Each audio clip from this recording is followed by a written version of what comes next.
Good morning and good afternoon. Welcome to another episode of Before Coffee. It is Thursdays 13. We're going to count down a list of the longest wars from, I guess, the longest to the shortest, of how long wars have lasted.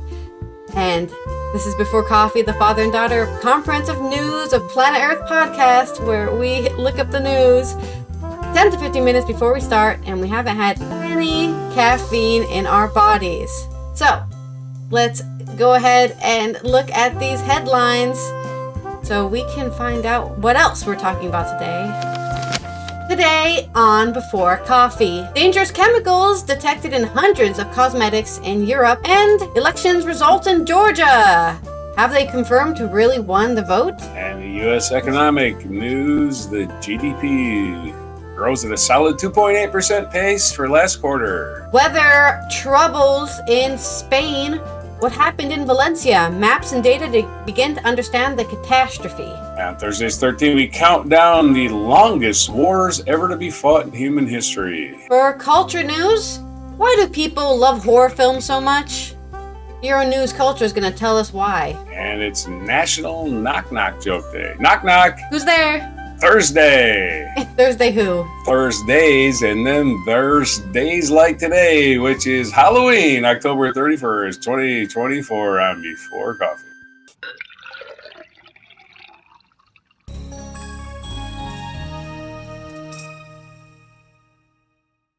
All right, there you go. Tell us your knock knock jokes in the comments below or in chat, because we're ready to hear them all. For my first news story, it's very short. A little update coming out of Europe. Supposedly, there's chemicals in a lot of things that shouldn't be having chemicals in it. Yes, I know chemicals are in everything, but we're talking about dangerous chemicals, okay? This is from The World with AFP on Le Monde. Dangerous chemicals have been detected in 4,500 products examined. Out of 4,500 products examined, 285 contain substances banned for their harmful effects according to the ECHA. And then my article went into French, which I can't read. Okay. The European Chemicals Agency, the ECHA, announced on Wednesday, October 30th, that it had found traces of dangerous chemicals in hundreds of cosmetics sold in Europe. Yay! I use some of that stuff. I hope it's not any of the stuff I've been putting on my face. Of the 4,500 products examined by the agency between November 2023 and April 2024, in 13 European countries, 285 or 6% show traces of these substances banned because of their harmful effects on health, said the institution based in Helsinki, Finland. The products in question included eyeliners, lip pencils, conditioners, and hair masks, according to ECHA. Not eyeliners, man. That goes in your eye. Lip pencils, you maybe, that's by your mouth. Conditioners, eyeliners, lip pencils. Substances identified are banned by the Stockholm Convention on Persistent Organic Pollutants as well as European legislation, because exposure to them can reduce fertility and increase the risk of cancer. To detect them, ECHA simply checked the list of ingredients on the products. This method can easily be used by consumers, the agency noted. The competent authorities have taken measures to withdraw non-compliant products from the market, ECHA stressed. The checks were carried out in Austria, Denmark, Germany, Finland, Iceland, Italy, Liechtenstein, Lithuania, Luxembourg, Malta, Norway, Romania, and Sweden. Also, they didn't check any of the products I use. So I might still be being poisoned. Yeah! There's your update here from the European makeup market, I guess. In updates of the Georgian election, which they were calling for a revote or at least a recount to make sure that there was no illegal things happening, the victory of the ruling Georgian Dream Party has been confirmed. So Georgia has gone far right and far away from the EU and looking towards Russia. Oh, glorious Russia. A partial recount of votes cast in last weekend's legislative election in Georgia confirmed the victory of the party in power, the Georgian Dream, the Electoral Commission told AFP on Thursday, today, the 31st of October, while the opposition denounces a stolen election, reports Agri Press. This is on Digi24. This recount, which included approximately 12% of the polling stations and 14% of the ballots, did not lead to any significant change in official results previously announced, the commission stated. The final figures changed only very slightly in approximately 9% of the polling stations where the votes were recounted, she added. The Georgian Dream Party, in power since 2012, emerged victorious in legislative elections held last Saturday, but the opposition does not recognize these results. Georgian President Salom Zurabishvili, in disagreement with the government, denounced the sophisticated system of fraud during these legislative elections, summoned by the prosecutor's office in the investigation of this alleged falsification. Salom Zurabishvili announced yesterday, on the 30th of October, that she will not attend the summons. International observers also found irregularities during the voting, and the European Union requested an investigation into these allegations. The vote was seen as a test for the European future of Georgia, which has ambitions to join the EU and NATO. Although the Georgian Dream claims to pursue these goals, the ruling party is accused of authoritarian drift and suspected of wanting to throw the country into Moscow's arms. Some of its leaders, including the powerful and wealthy Bidzina Ivanishvili, has made numerous statements hostile to the West. The ruling party is particularly capitalizing on Georgia's fear of the 5-day conflict in August 2008 in South Ossetia, when Putin's tanks stopped near the capital, Tbilisi, claiming it was the only force capable of preventing Georgia from having a similar fate to Ukraine, which is fighting a Russian invasion since February 2022.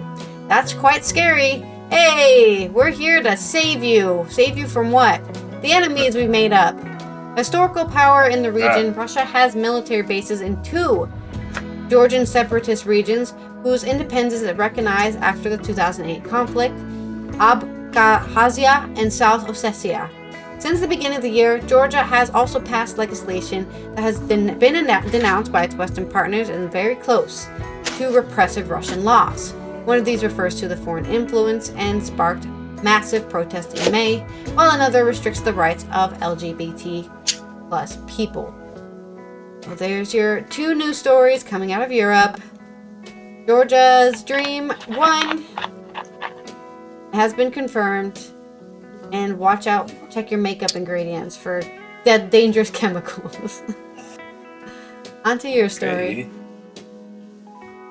All right, and economic news. We always U.S. election coming up, and they're always talking about the economy, but the economy is strong in the U.S., which people want to pretend isn't true for political reasons. The U.S. economy grew at solid 2.8% pace last quarter, according to economic data. This is from Paul Zman of AP News. The U.S. economy grew at a healthy 2.8% annual rate from July through September, with consumers helping drive growth despite the weight of still high interest rates.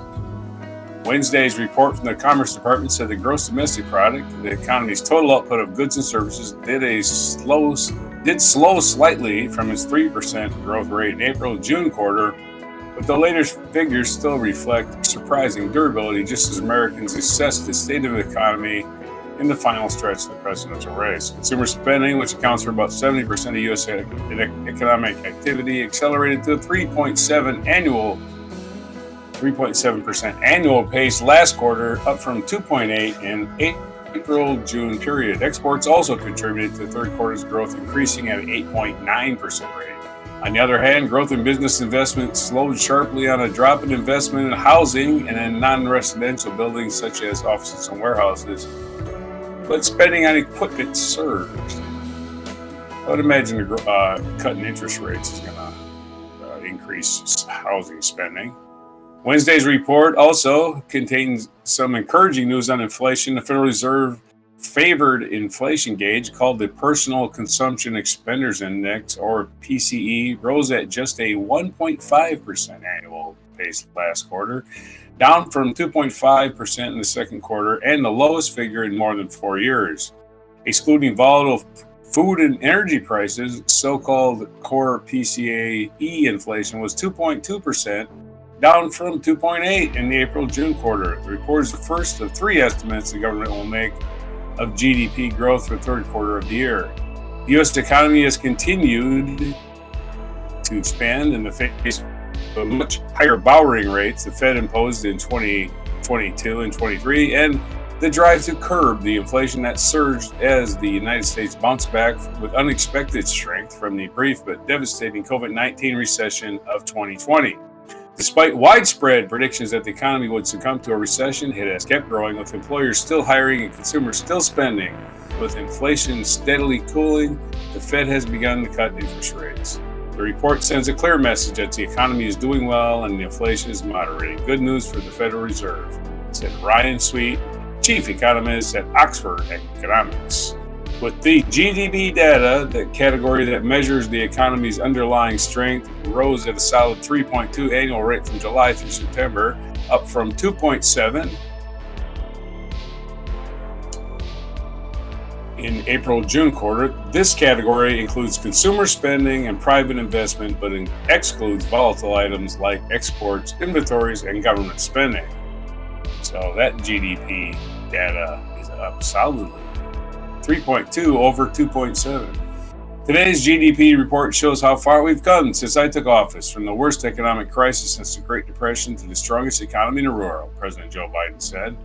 Other economic reports have also pointed to a still healthy economy, and a sign that the nation's household, whose purchases drive most of the economy, will continue spending. The conference board said Tuesday that its Consumer Confidence Index posted its biggest monthly gain since March of 21. The proportion of consumers that expect a recession in the next 12 months has dropped to its lowest point since the board first posted that question in July of 22. At the same time, the nation's once sizzling job market has lost some momentum. On Tuesday, the government reported that the number of job openings in the United States fell in September to its lowest level since 21, and employers have added an average of 200,000 jobs a month so far this year, a healthy number, but down from a record, which, again, it's a record. You know, when a record's a record, it's actually a good thing, right? But you don't necessarily stay there. Anyway, a healthy number, but down from the record of 604,021 as the economy rebounded from the pandemic recession. Also added 377,000 in 22 and 250,000 in this month, average month in 2023. So the 200,000 month this year is down from the average, but when you got a hot, glowing economy, well, the averages are going to become higher and higher, right? Yeah. On Friday, the Labor Department is expected to report that the economy added 120,000 jobs in October. That gain, though, will probably have been significantly held down by the effects of Hurricanes Helene and Milton, and a strike by Boeing, the aviation giant, all of which temporarily knocked thousands of people off payrolls. Despite the continued progress on inflation, average prices still far exceeded their pre-pandemic levels. No shit. That's what inflation does, moron. Did you expect them to go down? Blah, blah, blah. Nobody has gone to deflation yet. Like, I think only one country's ever succeeded in deflation. So, you know, that's right. Despite continued progress on inflation, average prices still far exceed their pre-pandemic levels, which exasperated many Americans. I don't know, that's a pretty fucking strong statement. Exasperated? I don't know if I'm exasperated. Many Americans opposed the challenge of Vice President Kamala Harris prospects their race against defendant Trump. Most mainstream economists have suggested, and they're true, that Trump's policy proposals, unlike Harris, would worsen inflation. Exactly. So Trump's policies aren't going to make it better. So what does it like he's going to do? He's going to raise tariffs, which is a tax on consumers. That's inflation, folks. Yeah. At its most recent meeting last month, the Fed was satisfied enough with its progress against inflation and concerned enough by the slowing job market to slash its benchmark rate by a hefty half percentage point, its first and largest cut in more than 4 years.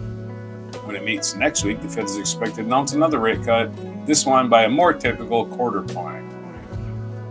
Central bank's policymakers have also signaled that they expect to cut their key rate again in the final two meetings this year in November and December, and they envision 4 more rate cuts in 25 and 2 in 26. The cumulative result of the Fed's rate cuts over time will likely be lower borrowing rates for consumers and businesses. There's your economic snapshot for the third quarter of 2024 until they adjusted for whatever new data comes in. I mean, it's looking good for the rest of the year, and you can't complain about that. I mean, even the European economy is snapped back after all that stuff that was happening. If Trump gets elected, this economy will crash and burn. I just don't even think it's possible. I'll give up on either, completely. We'll see. Anyways, let's go to our weather news. That's right. It's not Weatherman Raj today, but I'm the weather person, as we're talking about this terrible flood that's occurred in Valencia in Spain. This is on El País by Javier Galan, Luis Sevillano Pires, Daniele Raso, Kiko Llaneras, Yolanda Clementa Pomet. There's so many people. A million people have written this story. Yeah. A million people have written this story. Oh, I lost it. Where'd it go? Come back, the story. I was trying to read all of the people, but there's just too many. I guess their entire weather place has written this story. So let me see if I can get it back. Here we go. All right. So what happened in Valencia? Maps and data are helping to explain what happened. The floods in the province of Valencia, caused by the worst cold snap recorded in decades, have caused at least 92 deaths and dozens of people are missing. The increase in the flow of the rivers in the province overflowed their banks and caught the population off guard, who were alerted 8 hours after the rain had begun to overflow the ravines. This is very similar to what happened to the Maas, I think, back in 2022. Was that 2022? The Maas just completely flooded Germany and the southern Netherlands because it was just a flash flood. The following map, which you can't see, shows the consequences of the floods captured on Wednesday's morning.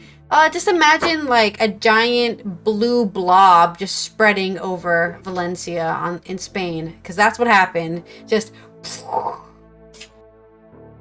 the overflowing of the rivers, the mud generated in the inhabited areas, and its discharge in the sea were perfectly visible from the sky. That's how big it was. You could see it from a helicopter. There are dozens of flooded towns in Valencia affected by the rains that left more than 400 liters per square meter in municipalities such as Bunol, Chera, Cheste, Turis, and Xiva throughout Tuesday, which was the 29th of October. The record for Xiva, for example, is particularly equal to what rains in the municipality in a full year. So they got all their yearly rain in one day. According to Ruben Del Campo, spokesperson for AMET, told El País, offering a comparison, a relatively strong storm, a powerful downpour like those we see falling in spring or summer, can be at 40 or 50 liters per square meter. This practically multiplies it by 10. 400 liters instead of 40 to 50. As can be seen in the following graph, which you can't see this graph, but it shows that the more than 160 rain gauges of Ducart Hydrographic Confederation shows a torrential discharge of water. On Tuesday morning, the maximum record was 34 liters per square meter. That was how much they've ever hit. But at 1 p.m. at a station that was the first to exceed 100 liters per square meter in Serra del Ave in the interior of the province. At the end of the Tuesday, the level would exceed about 20 rain gauges. The most critical hours of the storm came after midday. Between 6 and 7 in the evening, the Xiva rain gauge reached more than 120 liters per square meter. The following graph, which you can't see, shows the torrential rain that province of Valencia suffered. I mean, just the numbers. You don't even need to see the visuals, but just imagine you have one, which is at like 34, and then you've exceeded 100, which means multiple of those had to be filled up. Right? There's just a bunch of them, just completely full of water, because there's too much water. The rainwater began to flow through some gullies and rivers that quickly overflowed to the point of flooding the surrounding municipalities. Of particular note are the records of the Pollo Gully, a riverbed that at 4 in the afternoon received a flood sufficient to collapse one of the bridges that crossed it to the near town of Pincana. Goodbye that bridge. Emergency services were overwhelmed by the scale of the devastation, and people began posting calls for help on their social media. Yeah, no, this is very similar to what happened in Tennessee. Nobody was really ready for that kind of, because I think a dam overflowed, or they opened up a dam or something, and that just water everywhere. Testimonies of people who were surprised by the downpours are spread across the most affected region: Util, Raquena, Hoyo de Buño, Iota del Valencia, and La Berbera. The most affected areas have only just begun to be known yesterday, on the 30th October, after a nightmare of a night. Dozens of people had to spend night in Valencia on top of trucks or cars, on the roofs or shops of petrol stations, or trapped in their vehicles or jammed roads until they had been rescued. And that is why a lot of people can die. You die of exposure. Exposure is actually one of the most riskiest, number one killer of people in a devastating any devastation, any kind of devastating thing. Exposure is what most people die from. They don't die from hunger or thirst. They die of exposure. So, and I'm sad to think that 92 of these deaths were due to just, well, maybe not all of them, but I wouldn't be surprised if a majority of those 92 deaths were due to people freezing to death. Because it is, even though it's Spain, it's still autumn time, okay? It's not, and you can, if you're wet, you can cool down real quick. The rains had caused power cuts affecting more than 140,000 people, and more than 50 roads remain closed. Most trains are not operating, and Metro Valencia has announced the closure of all its lines until further notice. The cold wind that hit the east of the Iberian Peninsula is a pocket of cold air at a high altitude, which, when it collided with the warm and humid air of the Mediterranean, created torrential rain. In meteorological jargon, this episode is known as a convection train, a situation in which very intense storms are continuously regenerated in the same area, which leaves exorbitant amounts of precipitation in that area, explains Ahmed, spokesperson. An earlier version of the information stated that the satellite images were captured by the Copernicus satellites, but it was instead corrected and indicated that the satellite mapping system is what followed all this info. This is, I hope there's help, and I guess there's probably already some sort of, I'm sure there's already some sort of support system for the Valencia flood. I'm looking it up now. If there's a way to help people, yeah. You can go to Dana by the Dana, and go them. Since the Dana, it's been called the Dana, D-A-N-A. But you can help by donating food. You can call 900-365-112 for emergencies and looking for missing people if you know anybody in the region. There's also a collaborative map you can help.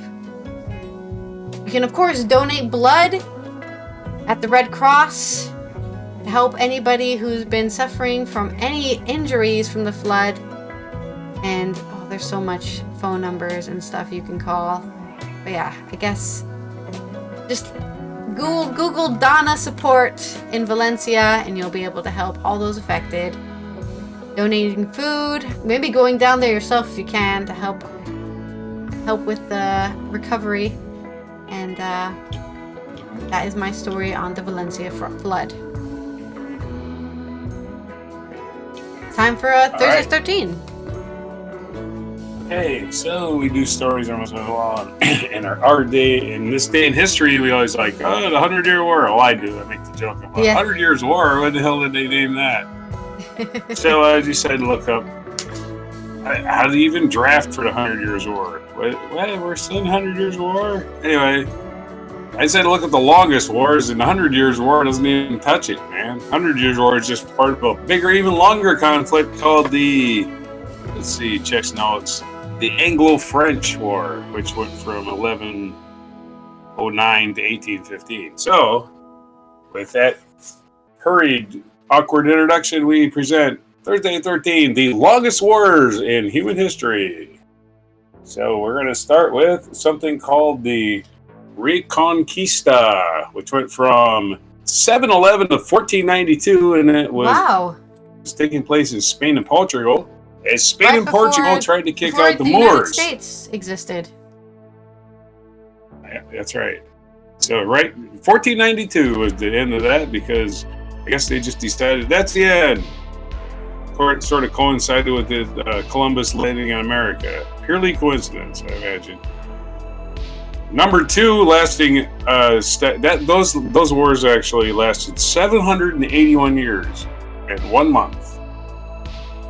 That's the record, I guess. Wow. Our number two longest conflict is the Roman-Germanic Wars, which by its name suggests that's what was between Rome and Germany, Germanic nations. And it lasted 708 years from 113 BC to the year 596, which is basically well after at least the main Roman Empire was done. It kept on fighting. They kept on fighting. And our number three is coming in at 706 years is the Anglo-French. And the Anglos and French is just another word for the British and the French. And that one was continuous. It included the 100 Years' War. It included a lot of English civil wars going on at the time, because the French always got involved in English civil wars. It includes the American Civil War, because the French got involved in that. It includes, of course, the French and Indian War in the United States. It includes all those wars. The Anglo and French going at it for 706 years, 5 months, 2 weeks, and 3 days. 3 days. Anyway, and that ended 1815 when Napoleon finally gave it up. So that was the end of those wars, we say. Number four longest wars, lasting 681 years, are the Roman and Persian Wars. The Romans are always at war. They're always at war. The Roman and Persian Wars lasted from 54 BC to the year 628. That's right. Wow. The Roman, 681 years. Just so they're at war simultaneously with a lot of people. For sure. And the fifth longest war is the Byzantine-Bulgarian War. The Byzantine-Bulgarian War lasted 675 years, from the year 680 to the year 1355, and it involved, of course, the Byzantines, who had conquered Rome, and the Bulgarians. So we go on to number 6, which is a very famous thing called, I don't know how many of them there were, the Crusades, which was Christians, Knights Templars, the army of the Pope, basically trying to take back Jerusalem from the Muslims. The Crusades and their many forms lasted 604 years. Yes. Yeah, there's like 14 of them or something. Yeah, a lot. Yeah. And back to Byzantine. We go back to the Byzantines and the Arabs fighting. Yeah, the Byzantines fought the Arabs, and they fought for 421 years, from 1629 to 1050. Before they settled that, which they never really did. Because number 8, because they're up to go down to number 9, which is kind of weird. Number 8, though, we got one that's currently going on today. It's called the Russo-Ukraine conflict. That's right. I bet you didn't know this went way back to 1609. That's right. 1609. Since 1609, Russia's been bitching about Ukraine and Ukraine's been bitching about Russia. So, and that continues 412/413 years currently happening. Yeah, it's almost like at number 7 like they don't belong to each other, you know? Because if they're constantly fighting, you know? It's almost always over Crimea, right? And number 9 harkens back to number 7. Number 7 was the Arab-Byzantine conflict. Mm-hmm. Number 9 is the Byzantine-Arab conflict. The Byzantine-Arab conflict. Is that like who won? Does it go who the first person is the one who won or something? No. Well, the first one was, if you look at our chart, it was 629 to 1050. This one picked up in the year 780 and lasted till 1180. And that was 400 years. So after 420 years of conflict, they took off about 151 years, and then went at it again. The Byzantine Arabs went at it again for another 400 years. Number 10, the first ones in the New World, the Yaqui Wars, which is basically the Spanish subjugating the Indians in Mexico. Yeah. And that's what that is, named not after. Not pronounced that way, is it? The Yucatan Peninsula is named after the Yaqui Indians, so you know where that took place. And that went for 396 years, from the year 1533 to 1929. And they say that we were dominated by the European invaders. 300 years of war. That's 400, really. It's almost 400. Almost 400, yeah. 396.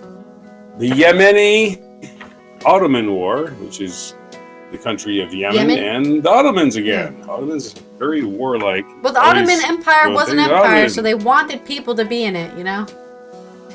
Right, and that lasted 373 years. Mm-hmm. 373 years, and that went from 1538 to 1911, all the way up to the 20th century. 1911 was the end of the Ottoman Empire. Yeah, they had to break up at some point. And we go down to number 12. Because of World War I, the Ottoman Empire broke up. They just couldn't handle all their bullshit, and they had to do a world war. So. Mm-hmm. And the World War was actually very peaceful. The world was very peaceful up to World War I. Moroccan-Portuguese War lasted 354 years. Across Mediterranean, huh? Yeah. Yeah, just more kicking Muslims off the Portuguese Peninsula. Iberian Peninsula. Iberian Peninsula, yeah. That went from 1415 to 1769. And everybody after that had something better to do. And the 13th longest war in human history, the Russo-Turkish War. Yeah, that went from 1568 to 1918. That went all the way to the end of World War I. And that lasted 350 years. Yeah. So there's your human conflict, people getting mad and fighting over shit. For way too long. I couldn't imagine having to be, the war's happening, and I'm a grandmother, you know? It's still happening. And up to 10 of these. So many of these are happening simultaneously, too. Yeah. So much overlap in this list. Just think of what peaceful times we live in by comparison.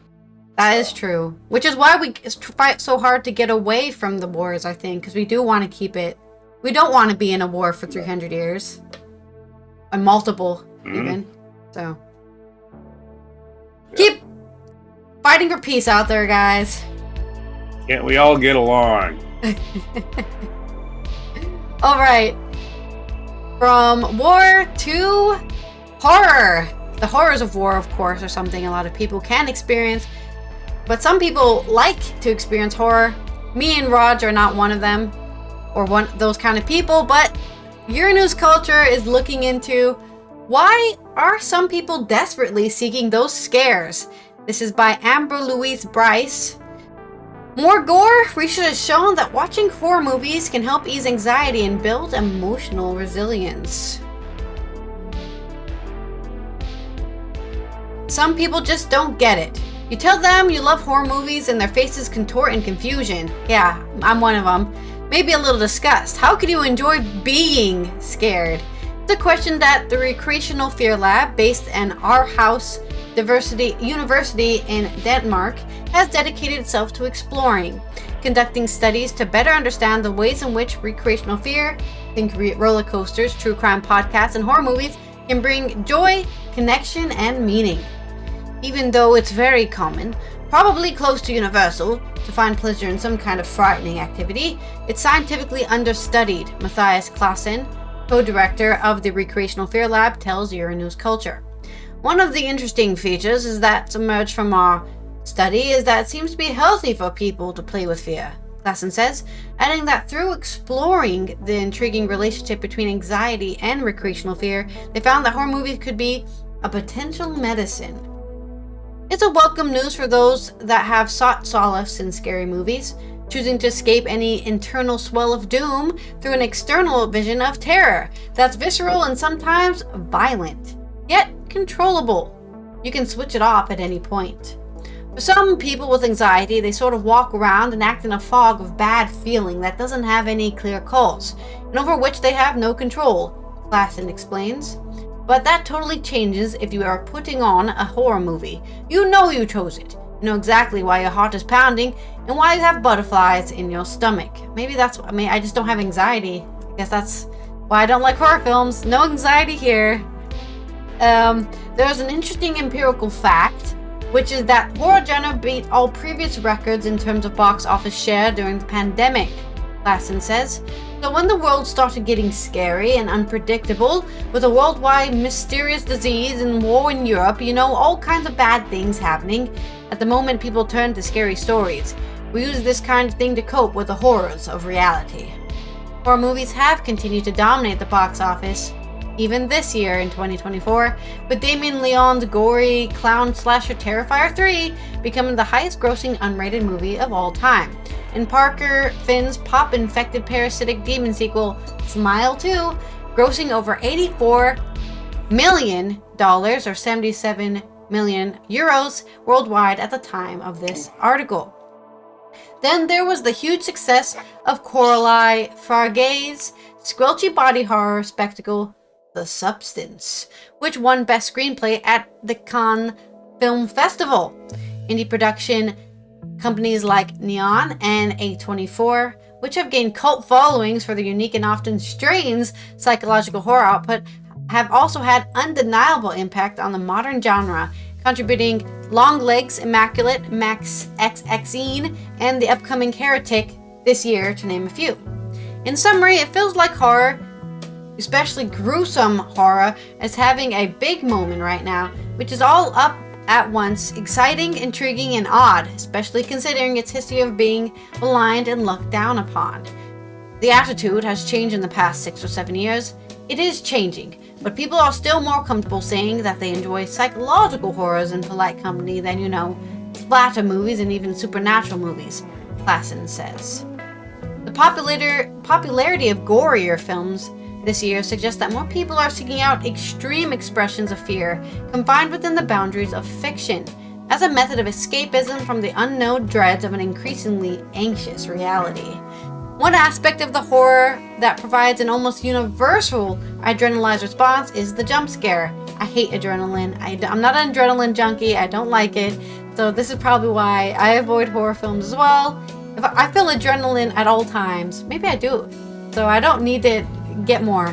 While considered a cheap gimmick by many, it's become a defining genre trait and was even used in a recent study that tracked the pulse of hundreds of volunteers to determine the scariest movies of all time. Modern horror movies have an average about 10 jump scares, so that's about 1 per 10 minutes, Claassen says. In contrast, the scenes that generate anxiety or apprehension, the jump scare produces a so-called startle response, which is a reflex. It's a very basic, primitive, biological sort of orienting response to a potential sudden threat, and that works on everybody. Sure does. As part of his research, Claassen explored the psychological impact of jump scares by gathering a group of participants in a haunted house with surveillance cameras, evaluating their responses to choreographed jump scares. We saw that close to 80% of participants actually smiled or laughed just after a jump scare, suggesting again that interesting relationship between horror and humor, or maybe the sense of relief you get. I'm pretty sure it's the sense of relief. Oh, that scared me. Oh, it wasn't real. Oh, good. It wasn't real, guys. It wasn't real. That's exactly, I think, it's the sense of relief. Also, anybody who has seen a horror movie in a theater will be familiar with the sense of collective jump scare that sort of pulls you out of the movie into your own body, and then the joy of laughing with everybody else in relief, maybe also embarrassment just after. For the most part, fear responses are completely subjective and unique to each individual. For example, Klassen has discovered that people who believe in the supernatural are, understandably, more frightened by movies fearing supernatural elements, like ghosts. We also see that women, statistically speaking, tend to respond more strongly to scenes of body violation. I wonder why. And gore, and the more sort of disgust-evoking imagery, he says. There are some individual level and gender level differences, but we don't have a lot of insight into that yet. So more studies are going to have to be conducted. The good news is, if you're planning on snuggling down and watching some disturbing things this Halloween, you can rest assured that it's actually a method of self-care and building psychological resistance. That's right. When everyone says, oh, what are you spending your night doing? Some self-care. I'm going to watch some people get murdered. We have done some research on psychological resilience and recreational fear with results suggesting that you can actually train your ability to cope with negative emotion by watching scary movies. I agree with this. This is actually what I thought the answer to this study was going to be when we started. I looked at this article. People, I think, generally putting yourself in situations where you have heightened emotion, like fear or distress or adrenaline rushes, can actually train you to actually deal with those scenarios in real life. I guess that's another reason why I don't like horror movies. No, just kidding. That's not it. But, it's definitely something you do in self-defense training. My roommate went into some self-defense training a couple months back, and they basically were like, we need to constantly keep you scared. You need to be scared at all times, and you need to train yourself to react while you're being scared. So that stuff is really important. So if you want to get good at some self-defense and keep your head on your shoulders when you're in a dangerous situation, you can also try watching some horror films once in a while. That's been this culture segment on horror films and explaining why people watch them. None of it really surprising to me, but yeah. On to this day in history. Unless you had anything to add. There's categories of. There's categories of scary movies, right? There's legitimately scary movies that don't involve some supernatural bullshit, right? Like you don't know what's going to happen yet. You're scared for the people in the movie because it's a well-done movie. And then there's slasher movies where you know it's coming. They're all idiots. The budget for the movie was about 75 cents, and that included the actor's pay, right? Yeah.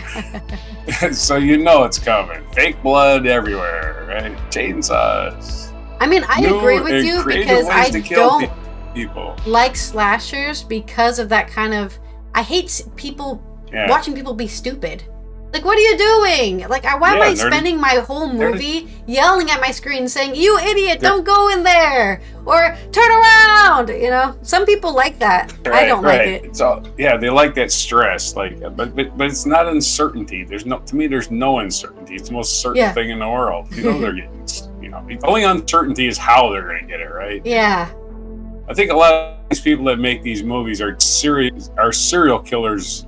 Like, secretly, if they weren't making movies about this crap, they'd be actually doing it in real life because they're thinking of ways to kill people. Think about it, right? Who sits around and thinks of new ways to kill people except this freaking psycho? Anyway, that's my take on scary movies. That people that make them are broken people. Okay. Anyway, this day in history, as we already covered all the wars in history, at least the ones we know of. Yep. On this day in 1632, Dutch painter Johannes Vermeer, whose paintings are among the most beloved and revered images in the history of art, was baptized. Not born, not died. Today was the day he was baptized. So keeping track of that.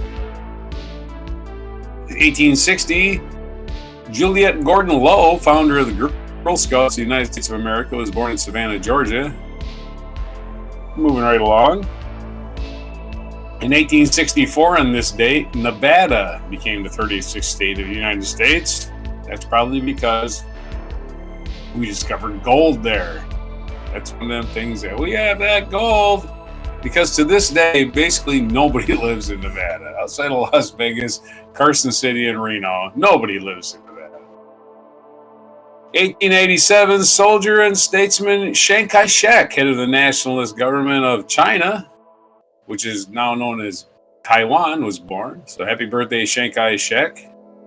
He was the head of the national government of China from 1928 to 1949 and subsequently head of the Chinese nationalist government in exile in Taiwan. 1922, Benito Mussolini became Prime Minister of Italy. He was the first of Europe's fascist dictators of the 20th century. Not wow. The last. Here's your gold medal, dude. Number 1, first fascist. And for as a reward, you get to be hung upside down with your mistress. In 1926, Harry Houdini, the magician and escape artist, died of peritonitis stemming from a stomach injury. That's right. Some idiot decided, Harry Houdini lets you punch it. Yeah, he lets people punch him in the stomach because he got a strong stomach. Some guy punched him when he wasn't ready to get punched and gave him a big old boo-boo. I wonder if that guy got idiot. Like manslaughter or murder or something. Like he went to jail for that. I'm thinking probably not. It was an accident.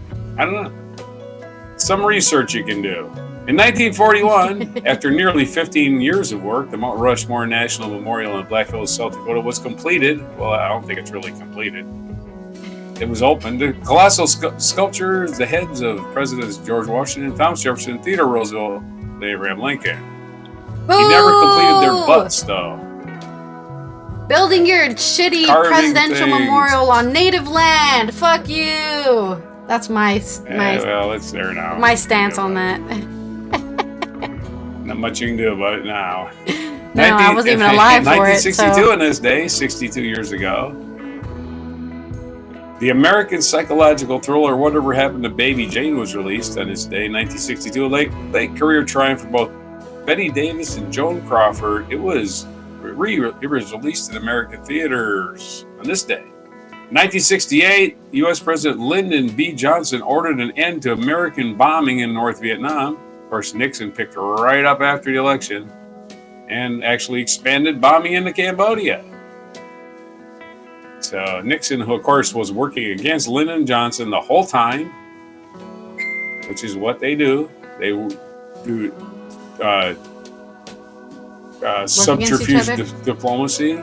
Nixon did it. Reagan did it with Iran. Trump's doing it with Russia right this minute. 2008, American author and oral historian Studs Terkel, who chronicled the lives of Americans from Great Depression, died in Chicago.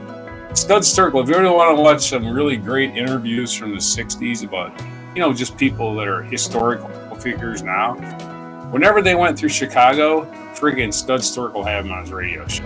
So if there's a Studs Terkel archive out there, you can look up some great interviews, Lenny Bruce, just name anybody, Malcolm X, just anybody just happened to be going through Chicago. Anyway, 2020, Sean Connery passed away. Sean Connery, who played James Bond in several movies, passed away at the age of 90. Sean Connery. Wow, he lived a long time. Nice. Rest in peace, Sean. James Bond, oh yes. Also, interestingly, died the same week as Alex Trebek. I think even the same day as Alex Trebek. Which is funny if you ever watch the Saturday Night Live skits where Alex Trebek and Sean Connery is going after him every time. As Will Ferrell as Alex Trebek and what's his name now? Can't think of his name. The guy that does Sean Connery. I'll think of it in a minute. I can't think of his name. And today is Halloween. Though Halloween, celebrated this day, is now observed largely as a secular holiday, it is the eve of All Saints' Day, also a religious holiday among some Christians, as far as All Saints' Day. Our featured event, 1517, Luther's 95 Theses posted. According to the tradition, Martin Luther on this day, 1517, posted on a church door in Wittenberg, Germany, his 95 Theses, a manifesto that turned a protest about indulgence scandal into the Protestant Reformation, starting all kinds of shit with the Catholic Church. on this day. And feature biography Indira Gandhi, Prime Minister of India, born in November 19th, 1917, but died October 30th, 1984 at age 66 in Delhi, India. So not her birthday, her death day today, October 31st, 1984. Other birthdays today, besides Chiang Kai-shek, Jimmy Savile, British entertainer. I believe he's... so other birthdays today, besides Chiang Kai-shek, is Jimmy Savile, who was a British entertainer who was later found to be a kind of a child molester. So we remember his birthday for some reason. Okay. Sexually abused hundreds of people throughout his life, and kind of just a total... So he shouldn't have been total born, perv, is what it total sounds weirdo, like. total scumbag. Yeah. And happy birthday to Dan Rather, American newscaster, born in 1931. Michael Landon's birthday, famous actor on Bonanza, Little House on the Prairie, Highway to Heaven. Michael Landon, born in 1936. In 1961 is the birthday of Peter Jackson, New Zealand director. 1961, he turns 63 today. Happy birthday to Peter Jackson. And National Day calendar, besides being Halloween, and is National Caramel Apple Day, which is fitting because caramel apples that time of the year when you got all these apples that fell off the tree. You got to do something with them. It's National Magic Day. It's National Knock Knock Joke Day. You got any more knock knock jokes? Get them out. No. It's National Doorbell Day, so you can knock knock and ring the doorbell because it's yeah. Halloween. Yeah, trick or treat. Yeah. That's right. And it's Girl Scout Founders Day, as we pointed out, is the birthday of the founders of the Girl Scouts. So those are your days for today, October 31st, 2024. On before. Oh, by the way, did you get the video? Sorry, I did not get the video, so I put my own video. Oh, really? Okay. Yeah. Sorry about that.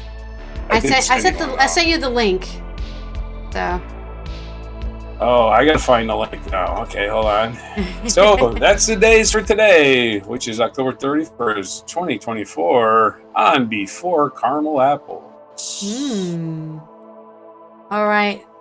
International days, I've actually missed a couple because I missed the 29th, which was what was it? International Day of Care and Support, which I guess a lot of people in Spain need that right now. So this is the day, the 29th of October was the day to recognize and value the paid workers and care workers who are essential to making sure that there's robust, resilient, and gender-responsive, disability-inclusive, and age-sensitive care for all aspects of human rights, and to protect human rights. And a reminder that there is unpaid care work out there, something as simple as your mom taking care of you, to, you're just a volunteer and you love taking care of making sure your community is stayed safe. All of those people deserve respect and access to decent work. And they should be paid. Yeah, make a mom wage. Woo! And then, of course, it's not only is today Halloween, but it's also World Cities Day. The UN's United Nations General Assembly's resolution of celebrating, I guess, cities, sustainable development global centers, as I guess is another word for cities, where all those jobs are and all those people are living and public transport exists. So fuck the country, say yes to cities. And make sure to give youth significant support, because there's a huge demographic of youth living in cities and they have nothing better to do, and that's why they're putting, fireworks and trash cans. So that's support your youth, support your cities, and let's go. Well, that's the end of the show. Yeah, that's the end of the show. Thank you everyone for watching Thursdays 13, where we listed down all of the longest wars in human history that we know of, which all seem to happen in the same time. And we will see you guys tomorrow for Friday's news dump, where we're going to cover everything, all the news before the weekend, so you don't have to worry about anything. Don't forget to subscribe and turn on that notification bell so you know when we go live and post a video, and comment down below your favorite knock knock joke, and so we can all laugh in the comments together. Here is a very wet mic drop moment. This is all the best video I could find of the footage of the flood hitting at the nightmare, the nighttime nightmare of just water. Awful. Yeah, terrible. Well.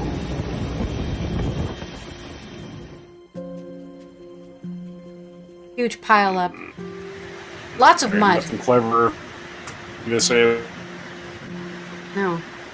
That's why you can find in the description a link to ways you can support the victims of the Dana flood.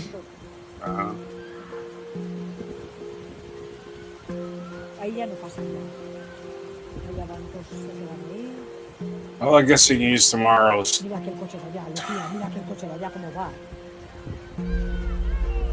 That's bad. Yeah, water don't stay in the mountains very long. It just runs on down.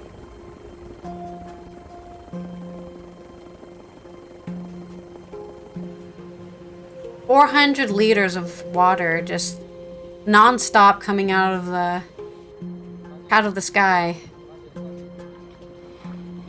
It was like nothing anybody could have done. It was very unavoidable. Yep. But also, there's a lot of people who are helping, which is good.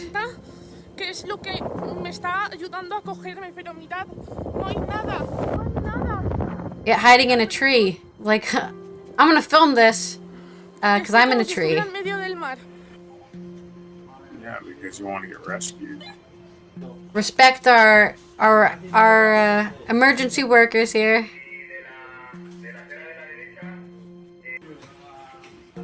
And the dogs, too. There's a lot of dogs helping to sniff for people and find them. I think they probably had to import people from other surrounding places. Just like the entirety of Spain is there. How long does this go? It's almost done. You're watching it, aren't you? 3 minutes and 19 seconds.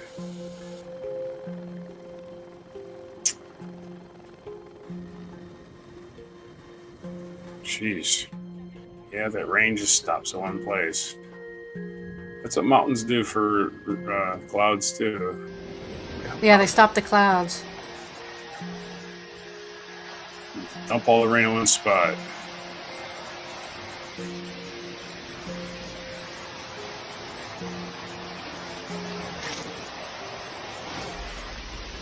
And the good old climate change, of course. So we gotta work harder to get past that, 2.6 increase we've done now.